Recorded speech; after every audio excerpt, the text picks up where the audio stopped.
We divide 883 by 5 in a long division method. 5 times 1 is 5. On subtracting we get 3.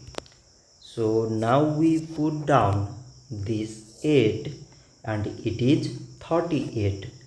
5 times 7 is 35. On subtracting we get 3. So again we put down this 3 and it is 33. 5 times 6 is 30.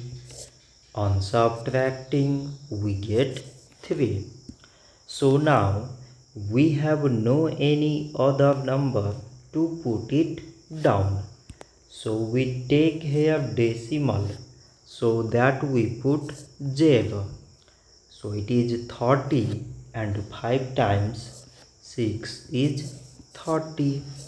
On subtracting we get 0. So 883 divided by 5 is 176.6. So this much for today and thanks for watching.